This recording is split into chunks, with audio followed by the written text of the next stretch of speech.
In today's video, I'm going to teach you how to add symbols in Canva.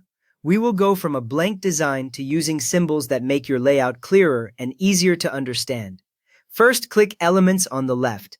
On most Canva designs, the Elements button sits in the vertical toolbar on the far left side.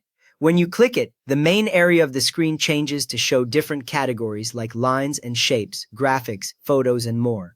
This panel is where Canva keeps almost all of its visual building blocks.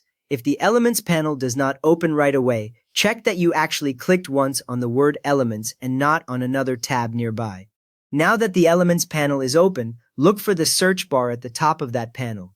Click into that search bar and search for the symbol you want, such as checkmark, heart, star, arrow, phone icon, or copyright symbol. As you type, Canva starts showing matching results below in real time, so you should see rows of graphics appear or change with each word you enter.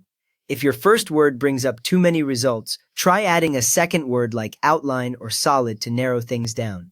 Beginners often forget to press the space bar between words, which can give strange results, so if you see nothing useful, quickly check your spelling in that search box. Once you see a symbol you like in the results, click the symbol you like to add it to your design. The moment you click, Canva places that symbol directly onto your current page, usually in the center or near wherever your cursor was last active. You will see a bounding box appear around the symbol with little handles on the corners, and that tells you the symbol is selected and ready to edit. If nothing appears, make sure you did not double-click too quickly on an item labeled Pro when you are using a free account, because some Pro graphics may be restricted. With the symbol now on your page, you can refine how it looks, resize or change its color if available. To resize, click and drag one of the corner handles outward to make it larger, or inward to make it smaller, and you will see the symbol grow or shrink in real time as you drag.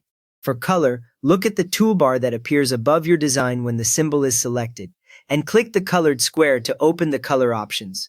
If the symbol supports color changes, you will see one or more color tiles you can adjust, and any color you choose is applied immediately without any extra save button.